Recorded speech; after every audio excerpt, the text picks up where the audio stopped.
Good morning. मैं doctor Jyoti Gautam, assistant professor, department of sociology, government Meera girls college, आज second year की class में आप सभी को पुनः आमंत्रित करती हूँ, स्वागत करती हूँ। और हम पढ़ रहे थे सेकंड ईयर का फर्स्ट पेपर सामाजिक अनुसंधान पद्धतियाँ, और उसके अंतर्गत हम सैम्पलिंग पढ़ रहे थे। और सैम्पलिंग का कुछ पार्ट हमने पढ़ लिया था। सैम्पलिंग क्या है, सैम्पलिंग कैसे की जाती है, और उसके कुछ प्रकारों में से एक देव निदर्शन हमने पढ़ लिया था, रैंडम सैम्पलिंग। आगे नेक्स्ट पार्ट पढ़ेंगे स्तरीकृत निदर्शन, स्ट्रैटिफाइड सैम्पलिंग। क्या होता है स्ट्रैटिफाइड सैम्पलिंग? देव निदर्शन में जिस तरह से सभी इकाइयों को चुनने का पूरा मौका मिलता है, उसी तरह इसका निदर्शन का ही एक प्रकार है स्तरीकृत निदर्शन। निदर्शन है बड़े समग्र में से छोटी इकाइयों का चुनाव, छोटे का चुनाव, क्योंकि हम सभी इकाइयों तक अपनी पहुंच नहीं बना सकते, इसलिए समग्र में से कुछ इकाइयों को चुन लेते हैं। वो कहलाता है सैम्पलिंग निदर्शन, और वो निदर्शन समग्र का प्रतिनिधित्व करता है। निदर्शन चुनाव की कई सारी विधियों में से और उसकी कई प्रणालियों को भी हमने स्टडी कर लिया है। तो आज हम पढ़ेंगे स्तरीकृत निदर्शन।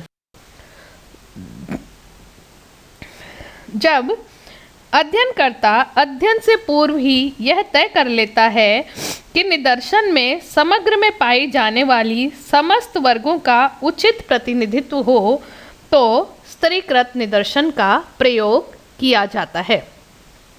सिन पाओ यंग ने डेफिनेशन दी है, स्तरीकृत निदर्शन का अर्थ है समग्र में से उपनिदर्शन लेना जिनकी कुछ समान विशेषताएं हैं, जैसे कृषि, आय, लिंग, शैक्षणिक स्तर आदि।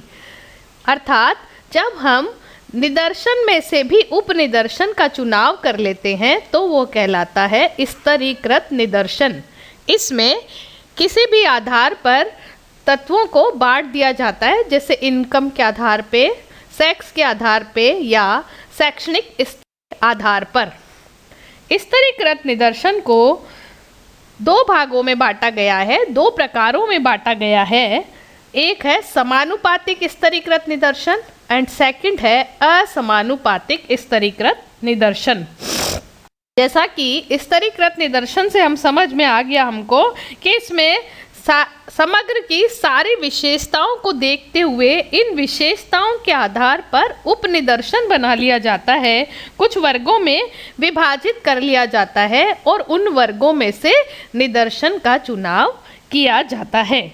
तो समानुपातिक स्तरीकृत निदर्शन, प्रोपोर्शनेट स्ट्रैटिफाइड सैम्पलिंग, इस निदर्शन में प्रत्येक निदर्शन की इकाइयाँ उसी अनुपात में ली जाती हैं जिस अनुपात में वह समग्र में पाई जाती है। अर्थात जब समग्र का विभाजन किया जाता है वर्गों में, तो उन वर्गों के विभाजन के साथ ही हम ये देख लेते हैं कि उस इकाई का उस समग्र में अनुपात क्या है, और उसी अनुपात में जब हम निदर्शन में इकाई का चुनाव करते हैं तो वो कहलाता है समानुपातिक स्तरीकृत निदर्शन, प्रोपोर्शनेट स्ट्रैटिफाइड सैम्पलिंग।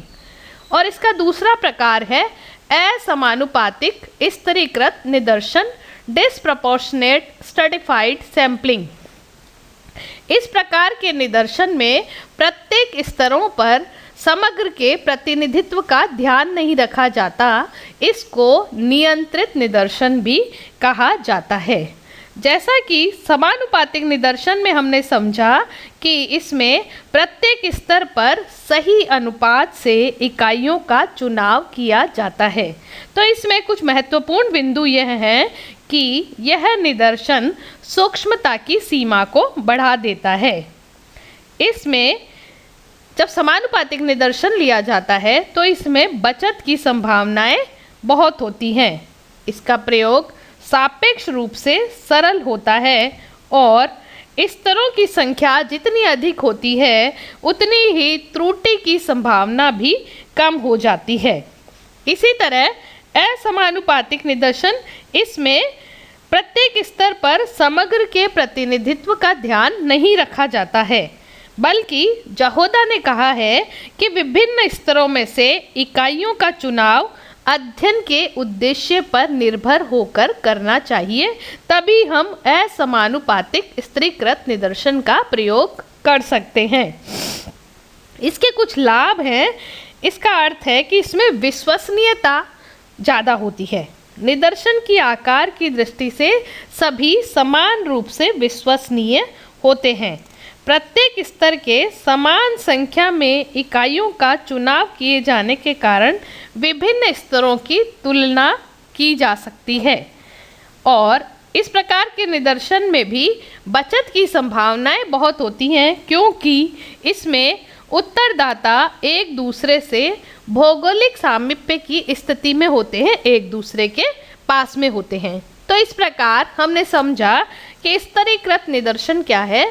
समग्र में से निदर्शन का चुनाव कुछ वर्गों के आधार पर किया जाता है। जब उनको कुछ वर्गों के आधार पर बांट दिया जाता है, उसमें से जो निदर्शन का चुनाव किया जाता है वह स्ट्रैटिफाइड सैंपलिंग है और स्ट्रैटिफाइड सैंपलिंग को दो भागों में बांटा गया है, समानुपातिक एवं असमानुपातिक। स्तरीकृत निदर्शन के कुछ लाभ हैं और कुछ हानियां हैं। तो मुख्य रूप से इसके लाभ हैं, इसमें अधिक समरूपता वाली इकाइयों को हम बदल सकते हैं, उनको रिप्लेसमेंट किया जा सकता है। इस पद्धति में इकाइयों का प्रतिस्थापन करना सुगम होता है और यह अध्ययनकर्ता के कार्य पर पर्याप्त नियंत्रण रखती है। इसमें पक्षपात की संभावनाएं कम पाई जाती हैं। लेकिन इसकी कुछ हानियां भी हैं। इसकी हानि में महत्वपूर्ण है यह है कि अध्ययन किए जाने वाले सभी चरों के संबंध में उपयुक्त परिणाम प्राप्त नहीं किए जा सकते और प्रत्येक स्तर पर गणना किए जाने के परिणाम स्वरूप क्रमबद्ध त्रुटि की संभावनाएं बनी रहती हैं। तो हमने समझा कि स्तरीकृत निदर्शन क्या है, उसके प्रकार क्या है और उसके लाभ और हानि क्या है। सैंपलिंग का नेक्स्ट टाइप है बहुस्तरीय निदर्शन, मल्टी स्टेज सैंपलिंग। जैसा कि इसके नाम से ही पता चल रहा है कि इसमें मल्टी स्टेज सैंपलिंग होगी, कुछ स्तरों पर सैंपलिंग की जाएगी। इस प्रकार के निदर्शन में अनुसंधानकर्ता सर्वप्रथम अध्ययन क्षेत्र को भौगोलिक आधार पर छोटे छोटे क्षेत्रों में विभाजित करता है।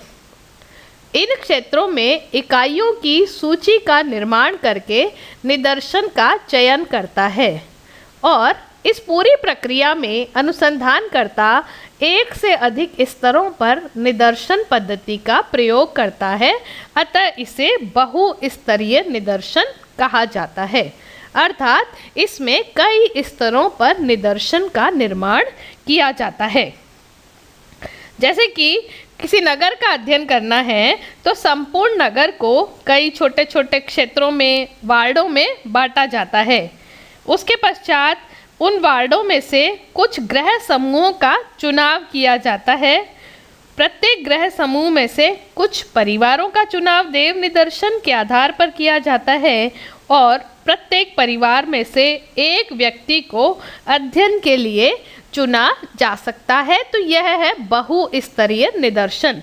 जैसे कि हमको उदयपुर शहर का अध्ययन करना है तो उदयपुर को पहले कुछ वार्डों में, कुछ क्षेत्रों में बांटा जाएगा, फिर उसमें से देव निदर्शन के आधार पे कुछ परिवारों का चयन किया जाएगा, फिर देव निदर्शन के आधार पर ही उन परिवारों में से कुछ व्यक्तियों का चुनाव किया जाएगा और कुछ व्यक्तियों में से फिर एक परिवार से एक व्यक्ति का चुनाव किया जाएगा। तो ये बहुस्तरीय मल्टी स्टेज सैंपलिंग है।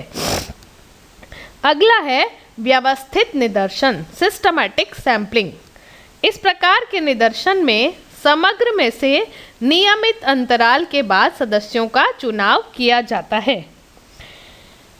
इसका प्रयोग सामाजिक शोध में ज़्यादातर होता है। इसमें देव संख्याओं का उपयोग करने के स्थान पर समष्टि में से नियमित अंतराल के बाद सदस्यों को चुना जाता है। यदि 1000 का समग्र है और उसमें से 100 निदर्शन का चुनाव करना है, तो प्रत्येक 10वें को हम गिन लेते हैं, चुन लेते हैं, लेकिन पहले तत्व का चयन देव निदर्शन के द्वारा ही किया जाता है, जिसके कारण पक्षपात आने की संभावनाएं बिल्कुल कम हो जाती हैं। निदर्शन का ही अगला प्रकार है गुच्छ निदर्शन, क्लस्टर सैंपलिंग। यदि किसी समग्र को बहुत से समूहों में बांट ले और फिर इनमें से केवल कुछ समूह का निदर्शन लेकर उनके तत्वों का अध्ययन करें तो इसे गुच्छ निदर्शन कहते हैं। अर्थात इसमें हम क्या करते हैं कि किसी समष्टि को बहुत सारे ग्रुप्स में बांट लिया जाता है और उनमें से केवल कुछ का, उस पूरे ग्रुप में से कुछ ग्रुप्स को निदर्शन के लिए चुनाव कर लिया जाता है, तो इसे गुच्छ निदर्शन कहते हैं।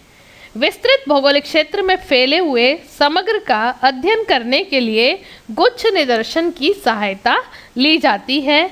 इस निदर्शन में कुशलता में वृद्धि करने के लिए कुछ उपायों को अपनाया जा सकता है। वे हैं गुच्छों का वर्गीकरण, गुच्छों के आकार का कम किया जाना और उपनिदर्शन का निर्माण करना, उपनिदर्शन बनाना। तो हमने अब तक पढ़ा कि निदर्शन क्या है। समग्र में से कुछ इकाइयों का चुनाव निदर्शन कहलाता है, जो कि समग्र का प्रतिनिधित्व करता है। फिर हमने इसको 2 भागों में बांटा था, प्रोबेबिलिटी और नॉन प्रोबेबिलिटी, प्रायिकता या संभावना निदर्शन और अप्रायिकता निदर्शन। तो आज हमने प्रायिकता निदर्शन के टाइप्स के बारे में स्टडी किया है और पहले प्रायिकता में से सबसे पहले हमने देव निदर्शन का अध्ययन कर लिया था, रैंडम सैम्पलिंग, और उसकी कुछ विधियों के बारे में भी हमने जान लिया था कि किस तरह से रैंडम सैम्पलिंग की जाती है, लॉटरी विधि द्वारा, कार्ड विधि द्वारा, टिप्पेट विधि द्वारा और अनियमित अंकन या रैंडम नंबर के द्वारा हम रैंडम सैम्पलिंग कर सकते हैं। इसके अतिरिक्त आज हमने पढ़ा स्तरीकृत निदर्शन, बहुस्तरीय निदर्शन, व्यवस्थित निदर्शन और गुच्छ निदर्शन, जिसके आधार पर सैंपलिंग करके हम अपने अनुसंधान को आगे बढ़ाते हैं और अपने अनुसंधान के लिए डेटा एकत्रित कर सकते हैं जो कि पक्षपात रहित होते हैं और जिनसे हमारे रिसर्च को एक नया मोड़ मिलता है और हम अच्छे रिजल्ट्स, सही निष्कर्ष की ओर पहुंचते हैं।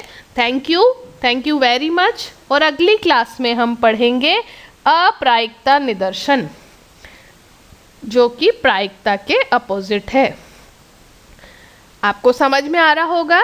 अनुसंधान पद्धतियों का ये पेपर बहुत ही इंटरेस्टिंग और अच्छा पेपर है, जो कि आगे आपको पीएचडी करने में और आगे किसी सर्वे में भी बहुत हेल्प करेगा। इसलिए आप ज़रूर से इस सब्जेक्ट को ध्यान से पढ़ें और सारे वीडियोस देखें। Thank you very much.